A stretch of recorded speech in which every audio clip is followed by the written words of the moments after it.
We are we are live. So welcome everybody. Welcome to the At1 Challenge Burning Question Hangout with Benny Lewis and the participant in the At1 Challenge. Thank you for being with us today, Benny.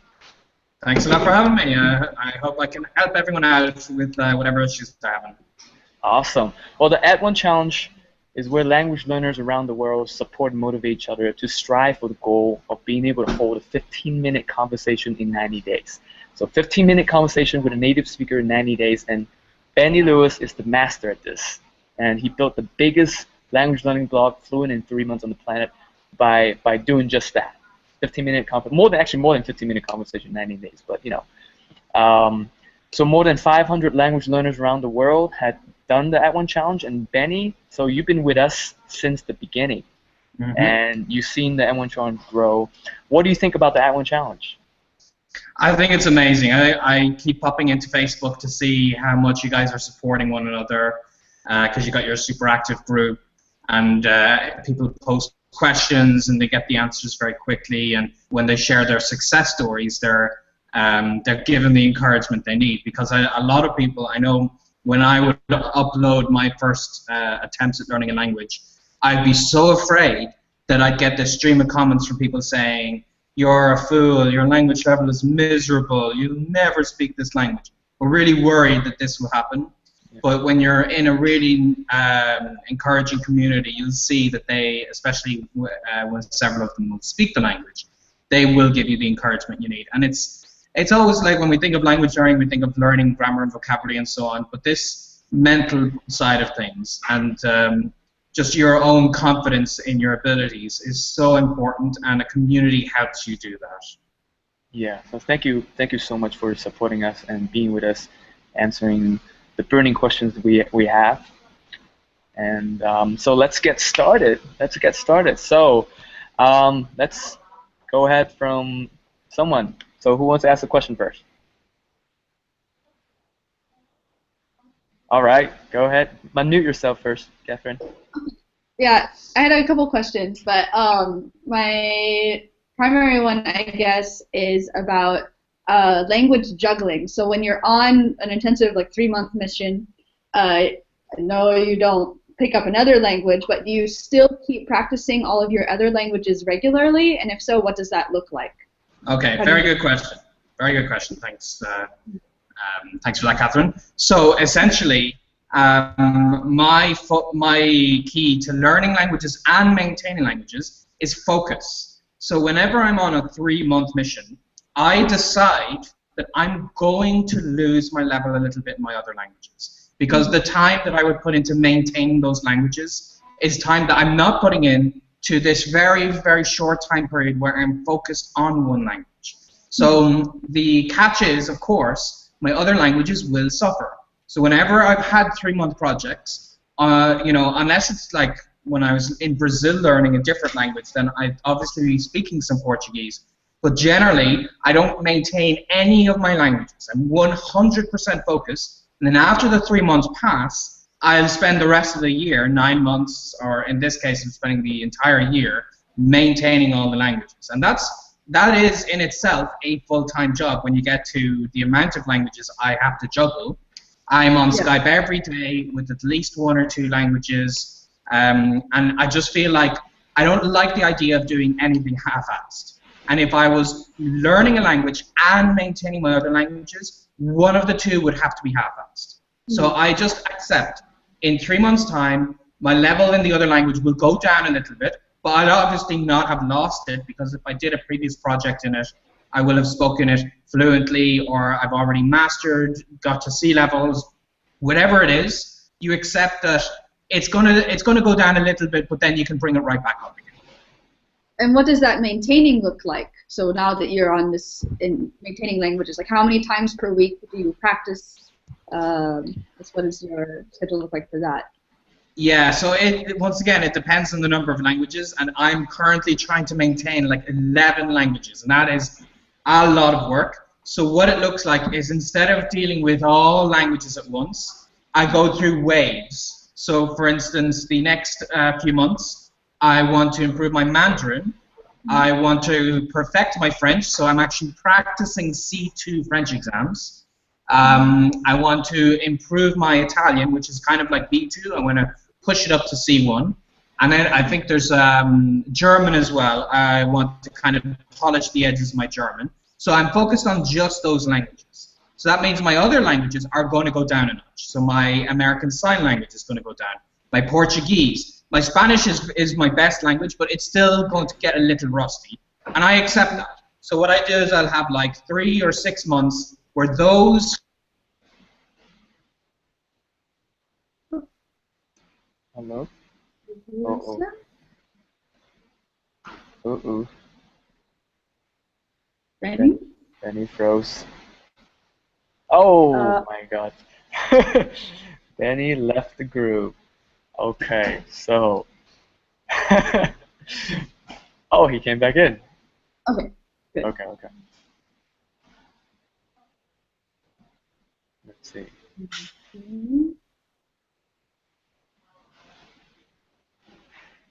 Well, I have other questions, but I'll let other people... Please, one at a time, okay?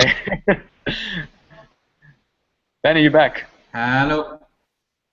Yes, sorry about that. I don't know what my connection problem is. Anyway, I think I more or less answered the question. I focus for a certain period of time on a smaller number of languages, and then the next cycle I'll switch to other ones. Okay.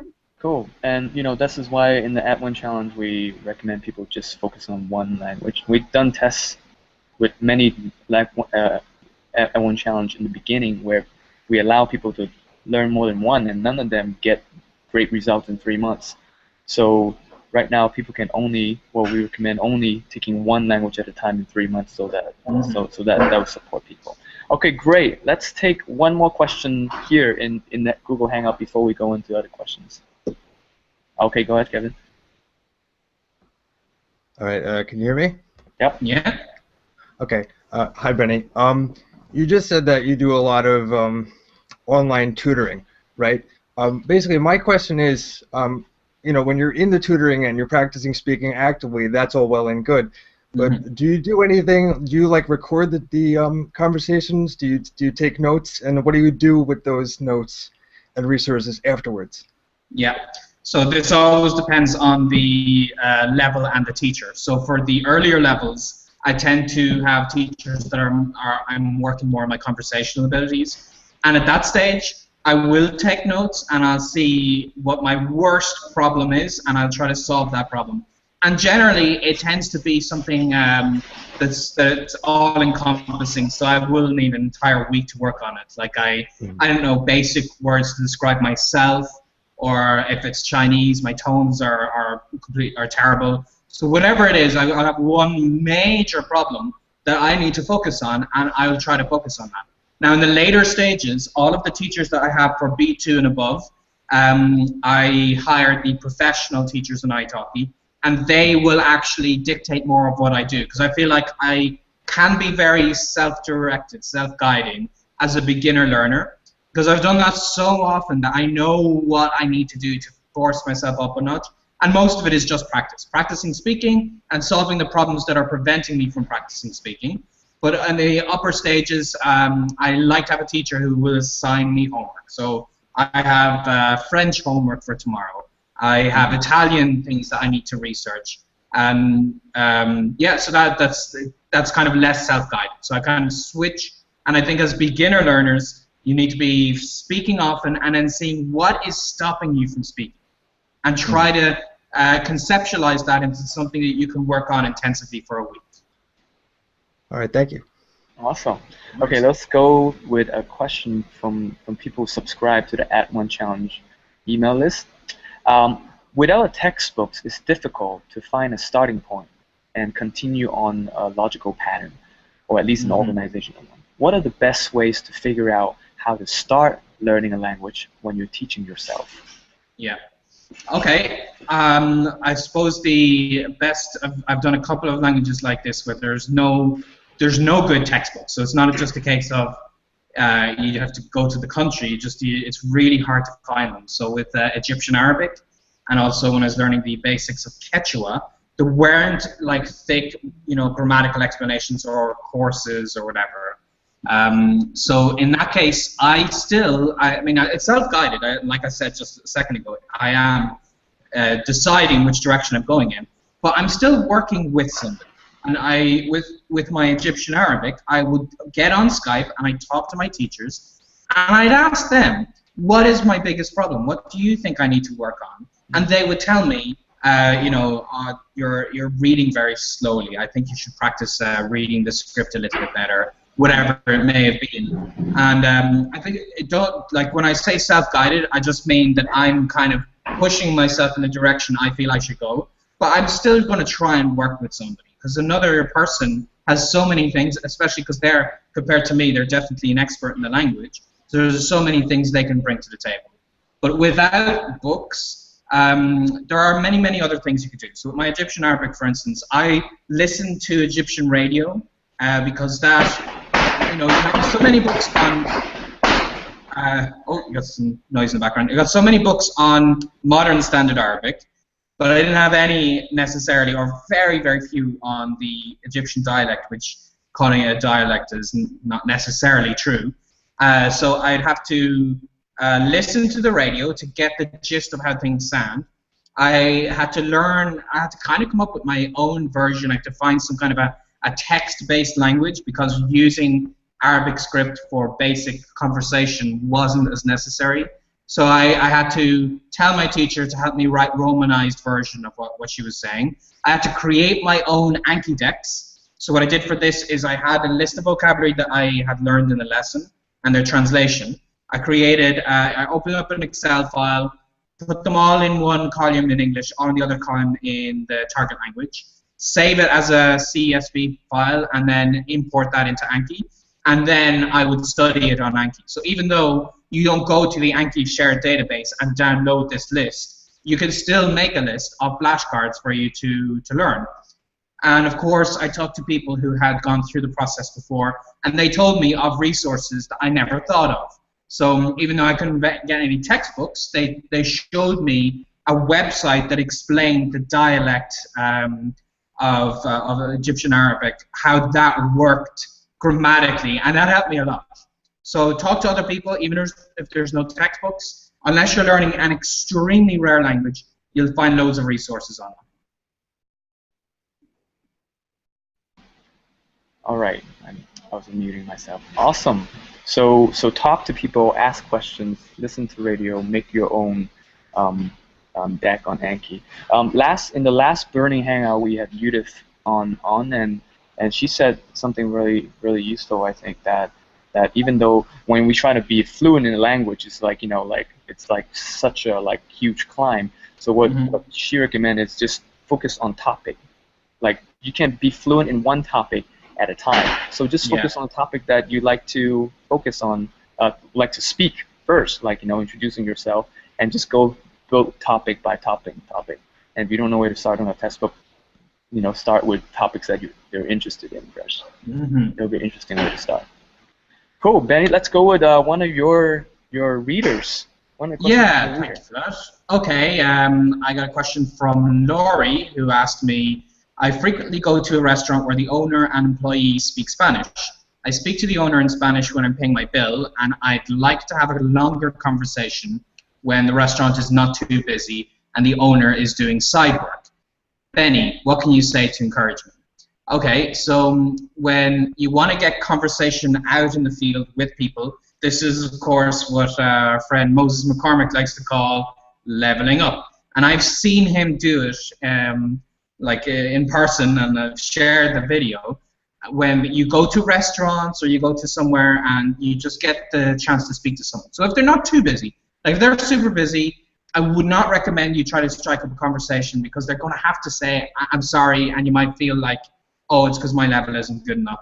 But if they're not too busy, then I would just try to talk about something immediately relevant, because they don't have to, because I know when I'm working and somebody, if I'm thinking about writing a blog post or something, and someone asks me like, Benny, do you like kittens or whatever, then it throws me off balance. So I would kind of work along what they're actually doing, and I'd say, something like, how long have you been working in this restaurant? Your food's very good. And you work in like that, and they may start replying and say, oh, wow, you're speaking my language. That's great. And then you can kind of say, yeah, that's right, I've been learning for a while. And then you try to make it about them. And this is something that a lot of people miss, is I feel when I'm getting a Skype conversation, then it's known in advance that that person's getting something out of it because I'm either paying them or we're doing a language exchange, so they're going to get to practice English with me. But outside, when you meet somebody randomly, it's kind of weird to go up to a stranger and say, hi, I'm Benny. Let me tell you my life story. I'm from Ireland, and I was born on a cold winter's day. And it doesn't work, because they're like, why are you telling me all this? I don't know who you are. So try to shift it and try to make it about asking questions and letting them doing some of the talking. And your practice will be seeing if you can understand what they're saying and saying something relevant back.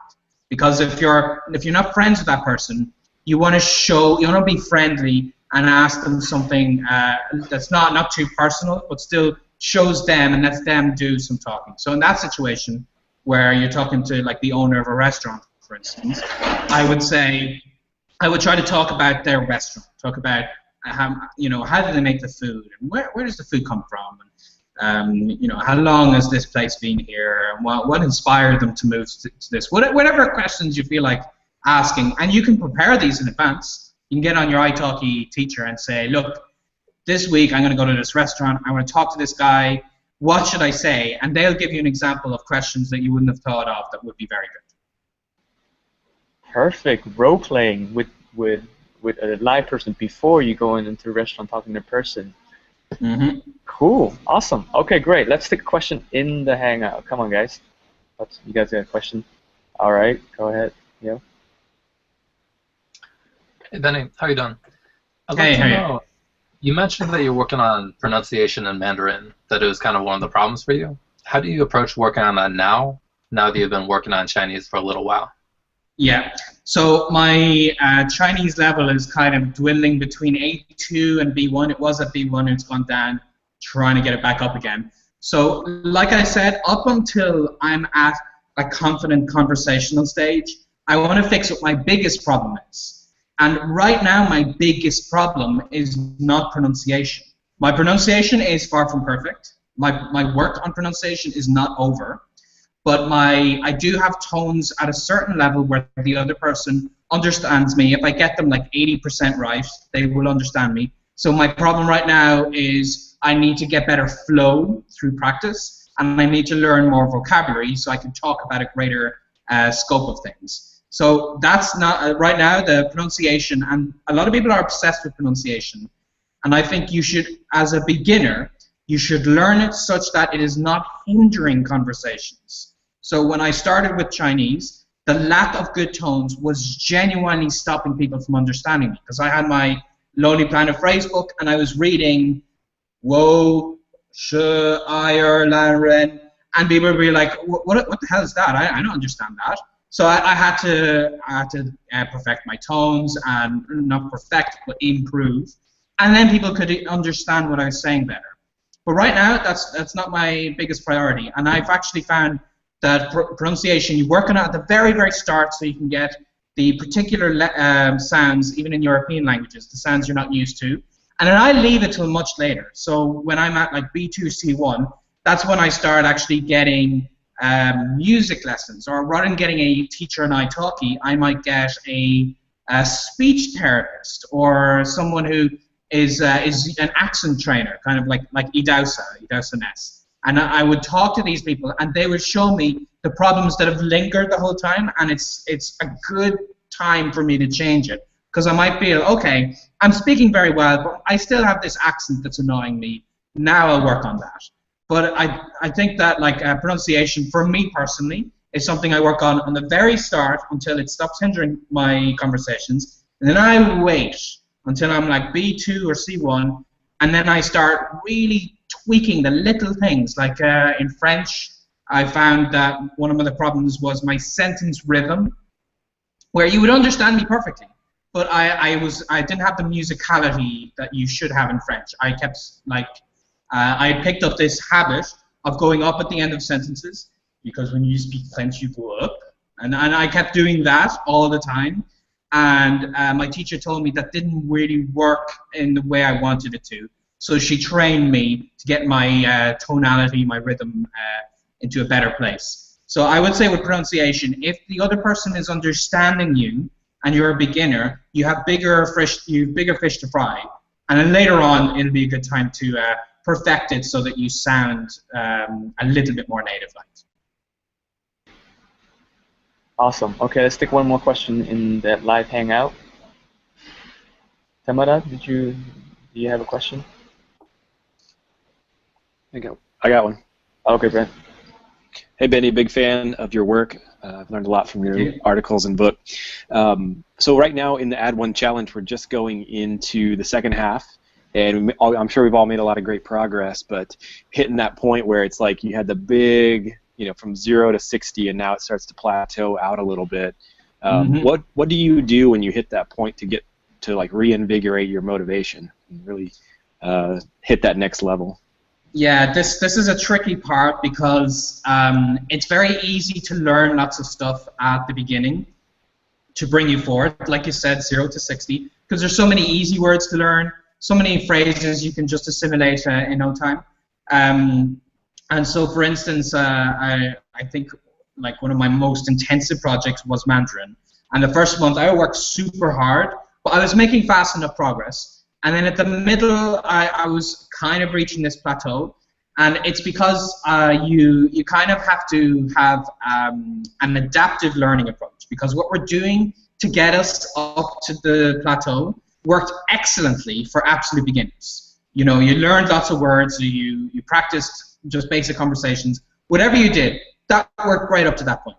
But then what you have to do is you have to change your approach. And this is why I always tell people that I am most certainly not proposing the magic language learning solution that will work for everybody, because there is none. It depends not only on the person, but on your level. And this is why I said before, when I'm in the upper levels, I give my teacher more control and they assign me homework, whereas when I'm in the lower levels, I like to take more control because I know what I need to solve. So when I reach a plateau, this is when I realize what I've done before was great to get me here, but I need to change it. So I would think, once again, what is my biggest problem? How can I solve this? So with Chinese, I'd reached that plateau, and I was able to have basic conversations, but I wasn't able to kind of go beyond quick questions and answers. So it was super hard, but I forced myself to have hour-long conversations, to keep changing the topic, to engage with the teacher, to be more active and not leave the teacher deciding everything.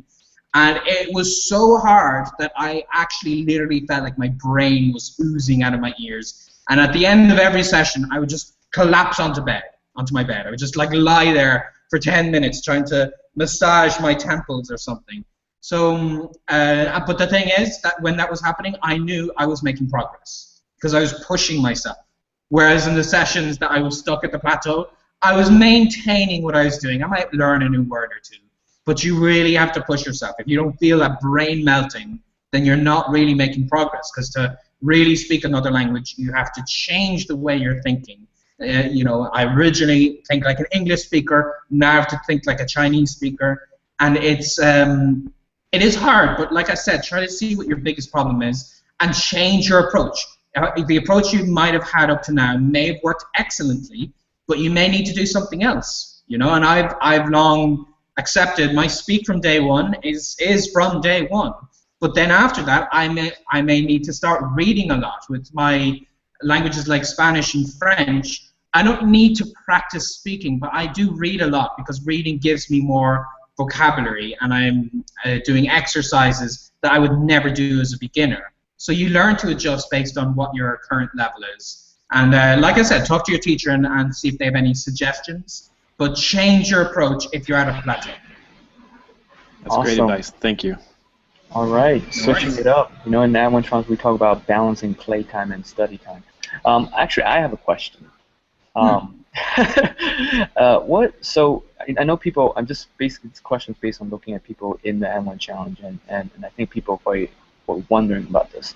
So what do you think? Because people are all have like weekly goal to shoot at, and there's break time in between. But what do you think about, for you, like how much break time do you have? Do you think that they'll optimize like your progress, and also not hindering? Because I think we need break time to like, let things soak in and things like that. So what works for you in terms of taking break? Yeah, that's a great question. I learned this the hard way because with my Mandarin mission especially, my first month I didn't take any breaks, and what I found was I was doing it like 7 days a week intensively, and after 3 weeks I reached a plateau, but it wasn't because my approach wasn't good, it's because I was just feeling saturated and overwhelmed, and no matter what I learned, it would go in one ear out the other. And it's because I had not relaxed at all. I hadn't given myself time to just process all this stuff I was learning.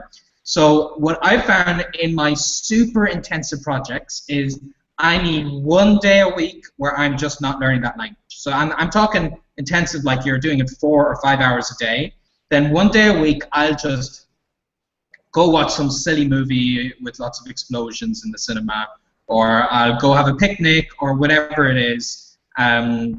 You know, when I was with my intensive project in Valencia, I would go hang with Lauren for the whole day, and I'd be speaking English. So 1 day a week off, and then every once a month, I'd have an entire weekend off. So it's still super intensive, but I feel that lets me unwind. Now the catch is that after you take this time off, you're going to have a certain kind of rough start period. So that first day after a weekend off, I feel like that entire day is just for catching back up to where I was before, because you do lose your momentum. So there is this balance to strike. So like in an ideal world, we would think, oh, a 90-day challenge, every single one of those 90 days you need to be putting in 5 hours a day. But we're human, and we need to kind of relax and process these things. So take little breaks. I would say definitely 1 day a week, to not so intensely. You don't have to stop, but maybe reduce your 4 hours to 1 hour and just go read a book in your native language or something like this, and you'll get your energy back. You'll kind of revive yourself, and even if you'll need to spend another 3 hours to get back to where you were before, you'll have this energy. And I found my last 2 months, the second 2 months of the Mandarin project went a bit smoother because I had given myself like these little breaks to get my energy back. Great. I think it's great what you said, especially to when you, after you break, expect a little bit of drop off, and it's okay. Mm-hmm. That's normal, and then just kind of go at it again, and I think that's great advice. All right, let's take another question in live. Yes. Hi, Benny. My name's Tamara. Hey, First, Tamara. I just want to thank you. Your blog has been really insightful for me, and some of your tips really helped me get over my fear of speaking Spanish. So I wanted to thank you first. And I had a question about listening comprehension. One thing I've struggled with is the reason why my conversational ability lacked was because I was afraid to speak. Because my accent is pretty decent, right? So when I talk to someone, they go, "Oh, you sound really good," and they talk to me like a native, and they just kind of start da-da-da-da-da, and I'm like, whoa, whoa, whoa. And I find myself also translating back into English a lot when I'm listening, almost as like a verification that I understood. But by the time I'm doing that, I realize other things have been said, and I missed it completely, right? So as you progress, do you find that you think only in the your target language, or do you always sort of translate back and forth into your native language? Yeah, that's an excellent question. And one problem that a lot of people have is this translating, which is why I forced myself from the very start to not translate as much as possible. You have to try to think in the language. So if you're learning Spanish, you have to try to think not, okay, I'm going to use a negative, and in Spanish they use double negatives. No, I would just think, yo no tengo nada. Just put the words after the other, like I not have nothing. You try to think in that language. When I'm looking words up that I know are nouns, I'll try to use Google Images more than a dictionary. Because if you look up coche and then you see car, then that's just training you to think that Spanish is just some weird other language that kind of is doing something with words, whereas the real word is car, you know? And you don't want to have this mentality. So you look coche up on Google Images, and you'll see the thing with 4 wheels that drives, and you have this association with the object. And whenever I go to the fridge and I've got no, I'm out of milk or something, I wouldn't think in my head, drats, there's no milk. I'd be like, oh, tengo que ir al supermercado, no. You know, you try to force yourself to think in the language as much as possible. So it's not, for me, it's not a point that after, let's say, 2 months of studying the language, suddenly I start thinking in the language. It's not like that at all. I force myself from the very start to think in it. And then what you said about listening comprehension, you speak and they speak back to you and you don't understand. What has helped me more in recent years a lot more are the podcasts. So it's either Spanish Class 101 or Spanish Pod 101, where if you check those out, what they do, I did this with my Chinese listening comprehension, is you listen to an A1 level audio, and they over-explain everything. So they give you a 5-second exchange, and they explain each word for like 10 minutes, and it really helps you understand. And then you go up a notch, and they speak a little faster, and they explain the keywords. And so what happens is, at the very start of the podcast, you will hear an exchange that you may not understand, and then you hear all these explanations, and at the end you hear it again and you understand it perfectly. And that, for me, has been the best way for me to train my listening comprehension, is through these podcasts. And otherwise, because when you're on italki, for instance, you're going to eventually kind of find a teacher who's used to you as your level, and they will speak very slowly for you, which is very helpful. And it helps me, like having a teacher speak slowly, helps me work on my other problems while getting my momentum up. Whereas especially in the likes of Spanish, you meet native speakers, and they'll machine gun their Spanish at you. And that's, it's a lot harder, but you can ease yourself into that if you just take little pieces and try to understand them. Another thing I would do is I would take the radio, where they speak like that, and I would just take a section of like 30 seconds. And if you don't have an explanation of it, take a 30-second segment that you can record or save or something, and analyze the hell out of it. Spend 10 minutes on those 30 seconds until you understand it well. And that'll help you overall. So you train yourself, but you don't have to train yourself to keep up with the rate that they're speaking, because that is a little, there are some things I accept that's out of my range right now. But maybe I don't have to give up on that speed entirely. I could just take a small section of it, try to understand that. And another thing with Spanish that helped me a lot, like particular to Spanish, is I would listen to telenovelas from Colombia, because like Colombians especially, but other Latin Americans tend to speak slower than Spanians. So that eased me in.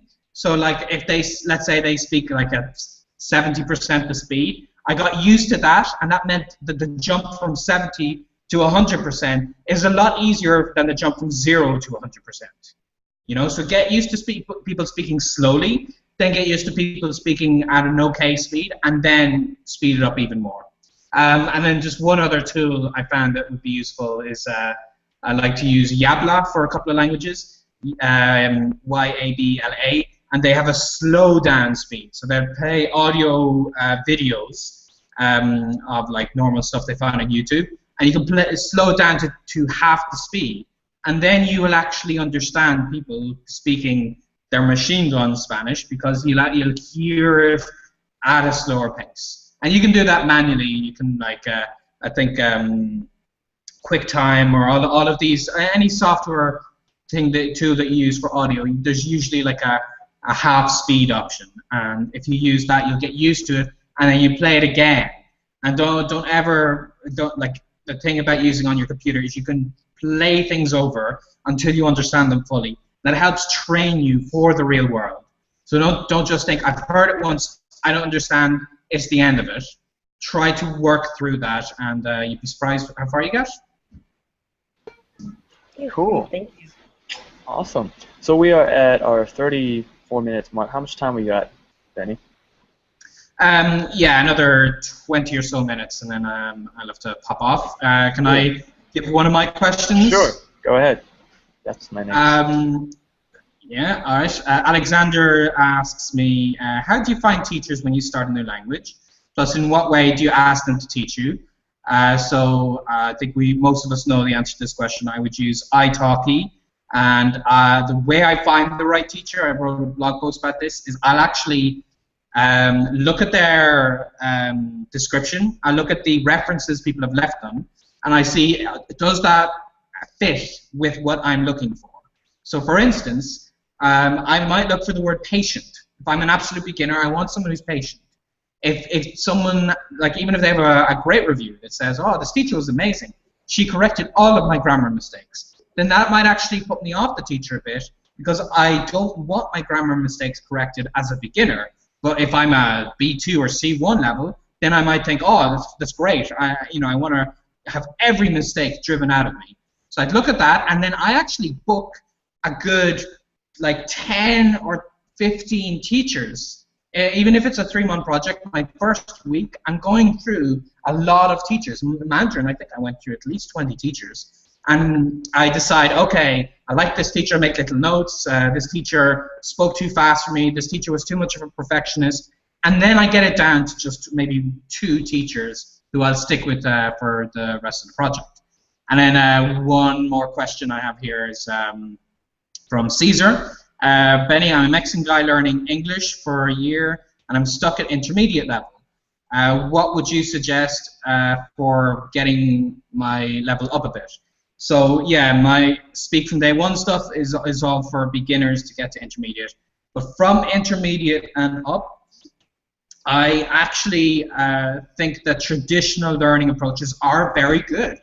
So I think the kind of courses that you see in your local bookshop or whatever, I don't like those for beginners, because I think they try to do too much, or they are too focused on travel vocabulary, or they're not very encouraging, and that's the kind of stuff we need, and they don't have any means of practicing.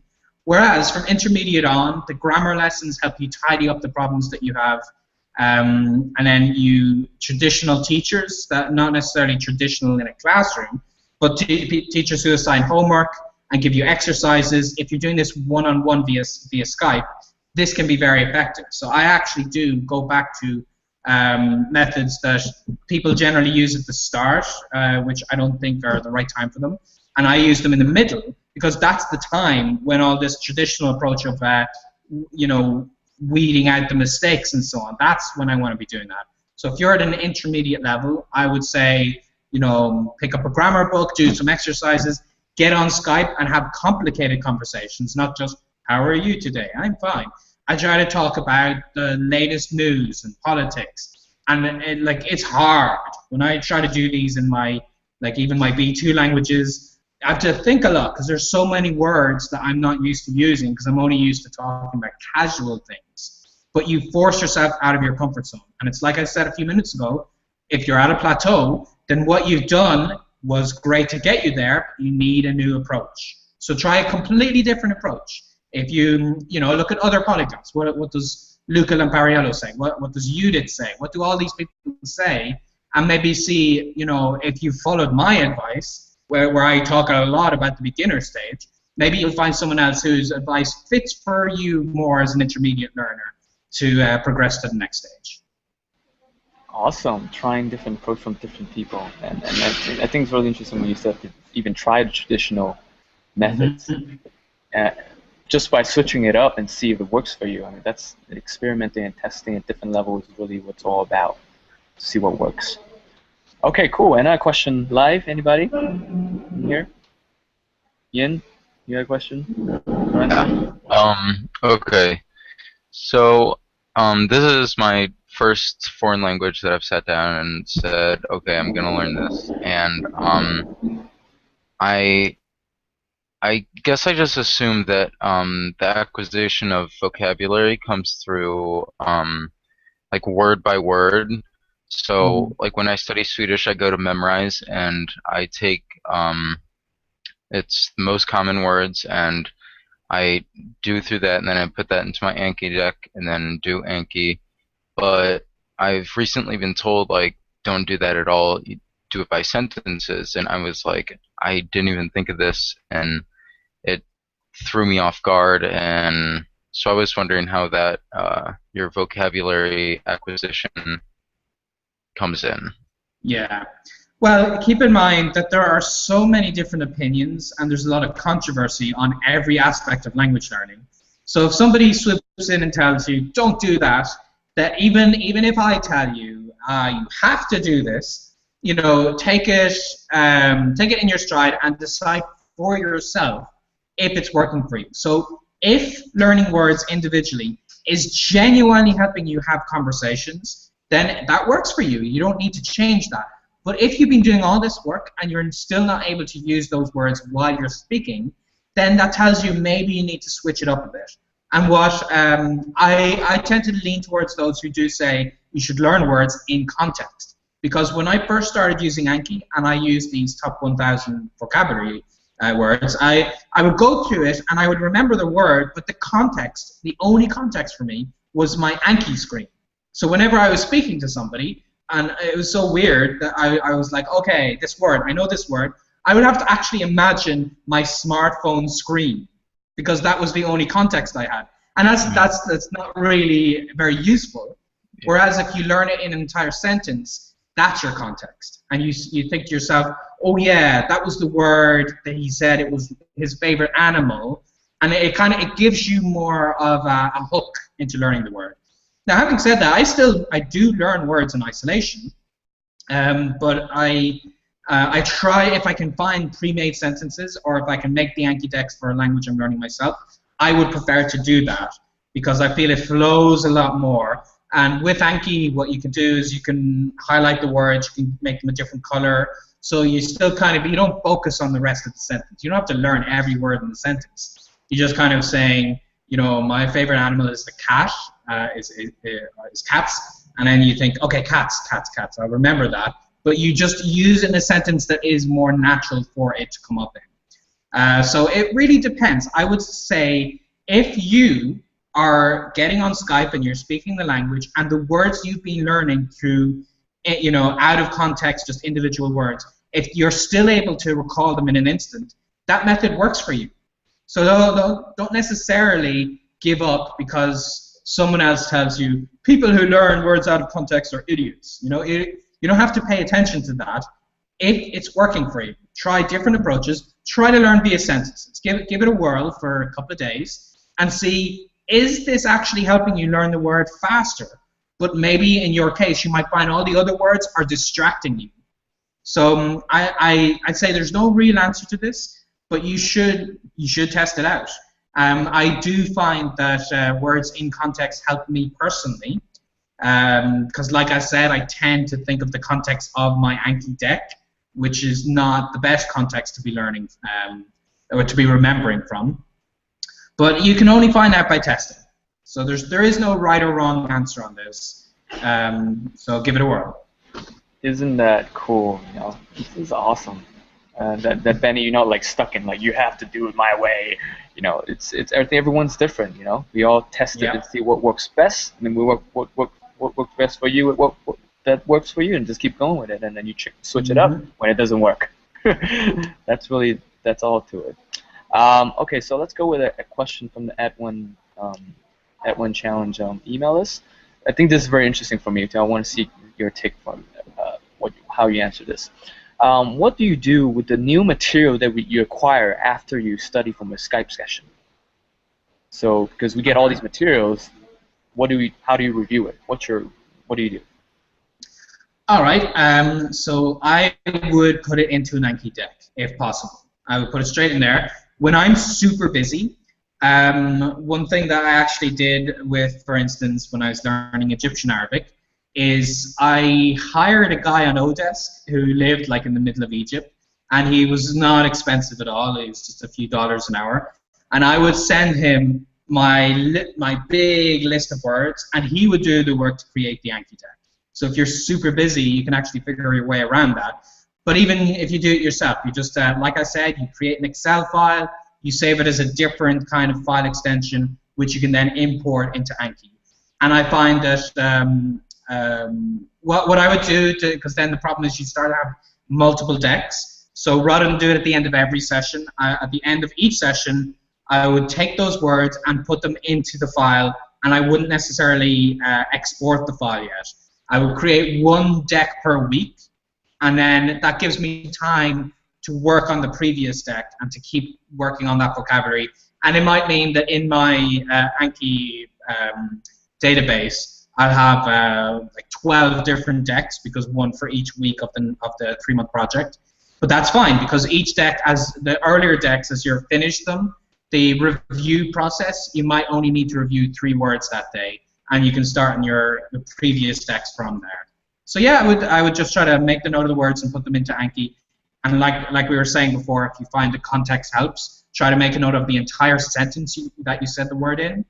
And then otherwise, because you can go and memorize and you can learn all the vocabulary there, but I really highly recommend you take note of the words that come up in your conversations. This is what I like to call me-specific vocabulary, things that I am extremely likely to talk about. And this is where those top 100 word lists fail, because I can guarantee you that the word blogger is in no top 1,000 word list of any sort that you will ever find. And yet it is definitely in one of my top 1,000, my top like 50 words, because that's what I do. I'm a blogger. I have to say that word a lot. I have to say the word Ireland a lot. I have to say many things that are not necessarily in the top common words. And I have many kinds of conversation. I talk about travel a lot, but in a certain way, not travel like, could you tell me where the bank is? I talk about travel in terms of, oh, I have 23 kilograms I travel with. I might say that phrase a lot. So in your conversations, you have the kinds of conversations you will normally have. So make a note of those words as much as possible. Awesome. Okay, cool. Do you have a question from your readers? Yes, I do have one final question from Andrea, which is actually kind of similar. It's what do you usually do after a Skype session so you can actually learn from your mistakes and improve on the next one? And do you record your sessions to see what you did wrong?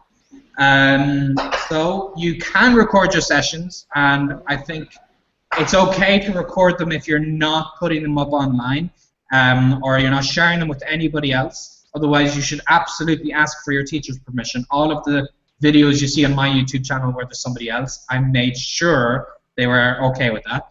But you can record, for instance, there's loads of audio recording programs, and you can review things so that way you're not taking notes, especially at the beginning stages. It's hard to take notes and pay attention at the same time. So you might review especially if it's just a half hour, you can spend another half hour kind of taking notes after the fact. But to make sure you've not made mistakes, I would write down as much as I can, either during or at least at the end of the session. I would write down, I really need to learn how to say to do in this language, because that problem is causing me so many issues. I keep wanting to say I do, or how do I say I do, and you go off and you research that. So I do take a lot of notes for what my biggest problems are, and then I try to solve them between sessions. Cool. Okay, let's wrap this up by getting one more question from the audience. All right. And go ahead. Unmute yourself first, my friend. Okay, I know everyone has sort of an ebb and flow to life and language learning. When you get hit with life, like being sick or having to deal with work or a personal crisis or just stuff going on, what do you do to reignite your passion for language learning and hop right back into it full speed? Yeah, it's an excellent question, and I wish I had the magic solution for this, but I have gotten terribly sick during some projects. I've had problems that have slowed me down and kind of taken up all of my thoughts, that I just can't learn this language because I'm sad about something or whatever it is. And there's no solution to that, but when you feel like you've overcome the problem, then all you can do is throw yourself back into it and accept that this is just like any challenge. Like if I'm learning a language and I find whatever, Chinese tones, took me three weeks to learn about rather than 1 week, and that set me back. I would just accept from the very beginning there will be setbacks. If you go into the project thinking, oh, you know, it'll be fine, I'll do this, and then on week 4 I'll be here. I never do that. I have milestones I aim for, but I always presume there will be problems. And I have buffer zones, which you wouldn't expect if you're doing an intensive project. You just have milestones, milestone. I have buffer zones that I presume, okay, let's say in this month, that I'm going to have 2 or 3 days where I have to catch up on the House of Cards marathon because they've just released it. You never know what comes. You know, it might be something good. You know, you might have a friend's wedding that you're going to or whatever. So it's not necessarily bad things, but there will be things that will sap your energy or your time from the project. So plan in advance. If you're going for it, do not under any circumstances think when something bad happens or something that takes up your time and energy that it's all over. This is just life. You have to, in every project, presume there will be that ebb and flow. And at the end of it, I just accept, okay, I've lost 3 days because I was very, very sick and I had to go to the doctor or whatever it is. What can I do for damage control? So one mistake a lot of us might make is think, well, I normally study 4 hours a day. I've missed 12 hours. So if I study 7 hours a day for the next 3 days, then I'll catch up. And that's very dangerous thinking, because the day after you get back, you're not going to have the same momentum. You're not going to be able to double the amount of hours. So I would just think, okay, I'm going to get back in. Hopefully I'll get my momentum back up. I can make up for the last 3 days lost by skipping my next weekend off. And this is another really good reason to have your pauses in there, to presume you're going to be taking a day off or a weekend off or whatever it is. Because then if that time gets absorbed by something else, then you can say, okay, that's going to be my time off. I'm just going to work for the next week and a half before I have my next break. So there's many ways you can work around it, but you know, just never ever presume that everything will be perfect. And like I always think at the start of my project, there will be problems. You know, I'll have internet problems, so I can't Skype my teachers, and I might spend days without practicing. Or like we said, there might be some kind of a life issue that comes up, and I can guarantee you, when you've been doing this as long as I have, there will be such issues that will get in the way. But all you can do is work your way around them. You try to get over the problem, try to focus on that. And so when I was sick, I didn't decide, when I was sick in Spain, I didn't decide, okay, I'm sick, so I'll only study an hour a day. I just decided, okay, I'm just in bed, and I'm not learning any languages until I feel better. I'm putting all my energy into getting over this illness, and I'm taking a little break, and then I'll just get back into the language when it's over.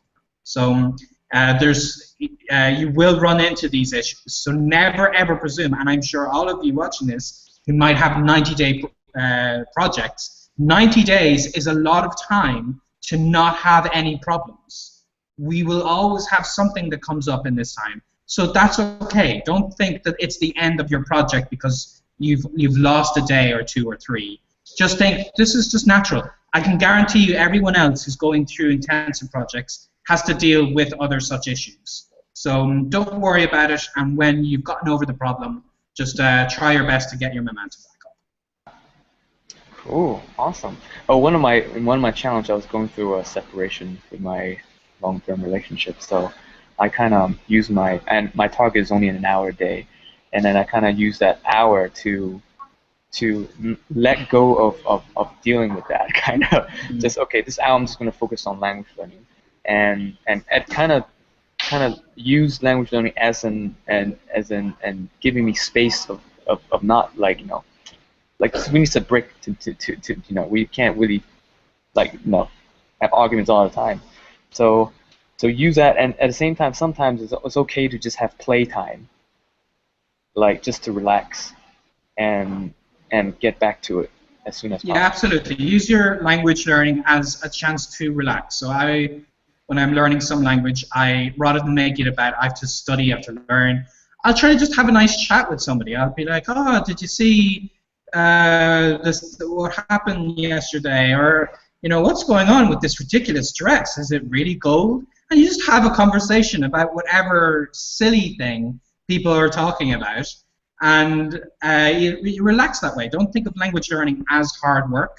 Think of it as a good way to wind down and just talk about things, because that's what you're trying to do ultimately. You want to be able to just live in the language, so try to live in the language, but do it in a fun way.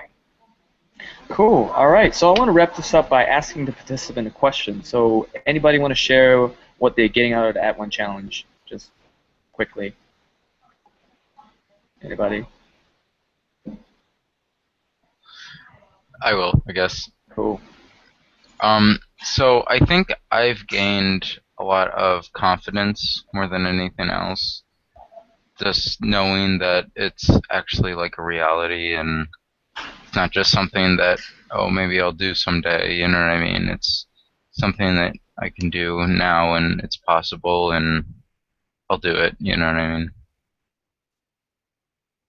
Cool. Cool. Thanks for sharing that, Yin, even though we can't see you. No plan. Sorry. All right. So thank you so much, Benny. So how can we find you?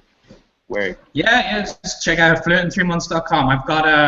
I'm doing a lot of work these days on my email list. I'm emailing people tips for specific languages. You'll see a drop-down menu for choosing your language. So definitely check that out. I email people every week, stuff that you wouldn't see on the blog if you check it out. And then, of course, you'll see me on the blog. I'll be sharing Lauren's own 90-day project with her Russian. And I will be sharing my own updates on how I'm doing in my long-term maintenance. And I share these things to show people not just the ups, but also the downs, the challenges you face, and how we all try to work around them. You know, so do not think everything has to be perfect. This is why I say I'm a proud imperfectionist. I don't just mean about languages that I'll misconjugate a verb. I mean life in general will throw things at you. It's never going to be a perfect mission. So work around that, and you will have the best success possible.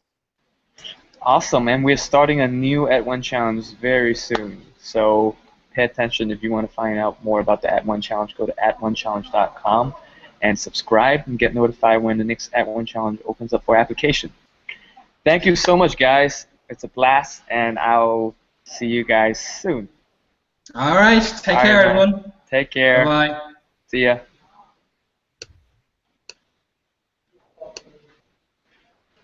All right.